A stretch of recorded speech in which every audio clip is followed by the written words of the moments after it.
So Dennis, there's so much going on in state governments across the country.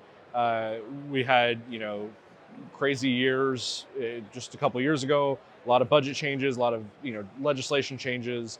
What are you seeing in the whole of state cybersecurity space, which is a big priority from a couple years ago that has still, maintained and been through the week?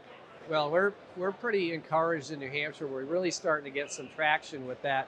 All the work we did with developing relationships, partnerships in public. We have really an informal public-private partnership in New Hampshire with the municipal association, with the insurance company, the main insurance company that insures all our municipalities and K through 12. So it's working pretty well in New Hampshire, and I'm starting to see that there's actually a level of trust that's developing between, because usually there isn't that much trust between the state government and the local government. So for whole of state, I'm seeing some really good signs there, and we're encouraged.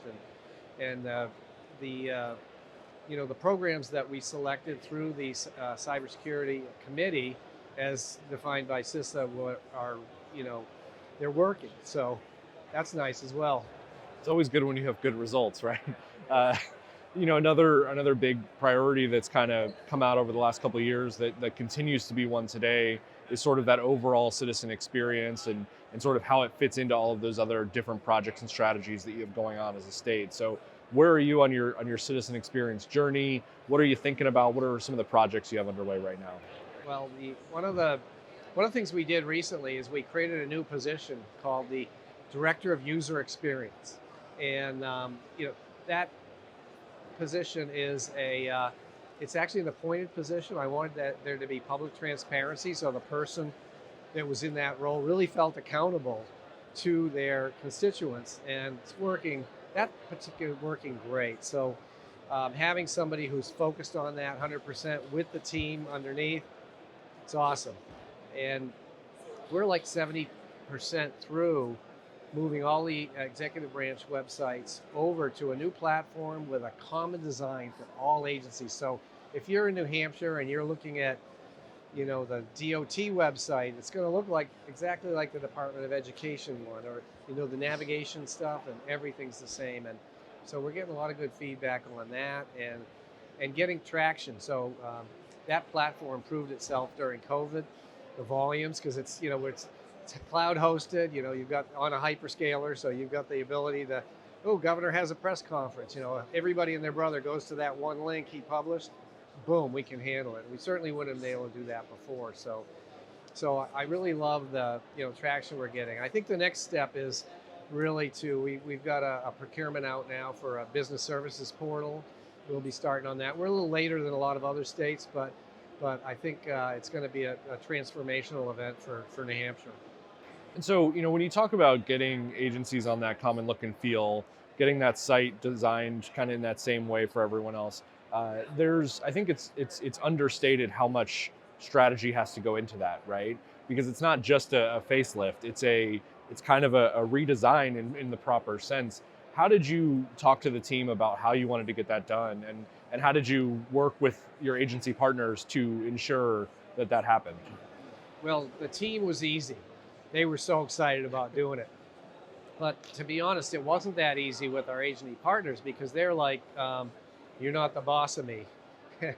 So at first, it was a lot of evangelizing. I was going to every agency and talking to them about how you flip around the perspective. And I told them straight up, their opinion on whether their website's good or not doesn't matter. It's their constituents' opinion that matters. And so that's gotten traction. And the other thing is we had that platform up and running right before COVID, and it proved itself during COVID, which made it a lot easier. It became a pull versus a push. They're coming to us and saying, when can we get converted? When can we do it? And so now we're on the last set of, I'd call them the laggard small agencies and things like that, who are maybe not as excited, and they're also too busy to do the work, because it turns out a lot of the work's not technical. It's really working on the content, aligning it to the personae for that, that agency or that, division of an agency. So it's but very encouraged by the results, and almost zero negative feedback. So you got to like that as well. Not fighting over things is nice. And I really do think that for anybody that's working on citizen experience or user experience, flip the perspective. Go to the people who you're serving to determine if you're doing it right. When I think about web design, I think about accessibility. It's an increasingly high priority, and you have great examples of states like Texas and Colorado that are really, going headfirst into their accessibility programs. What are you doing on web accessibility and page accessibility in New Hampshire? Well, it starts out with the platform. So the platform's accessible, you know, from the start, day one. So that's great. But that's only part of the challenge. But we have to evangelize and train people on developing accessible content, and so their documents. So if it's web content hosted on the platform, it's going to be accessible by default. But if you're doing documents or any other things like applications, that requires that the individuals who are making decisions inside the agency care enough to learn about how to make it accessible and then actually execute.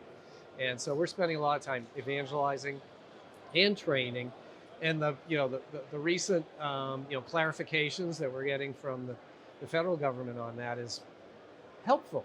I'm getting them calling me saying, "All right, what do we got to do?" That's perfect. So I think we're really gonna up our game in New Hampshire based on just using that as a lever to help us make it important. And so, kind of lastly, we've talked about cyber, we've talked about web design and citizen services, we've talked about accessibility. By the time you and I talk again at NASCIO Annual this fall in New Orleans, what do you want to have told me that you got done in this period in between the two conferences?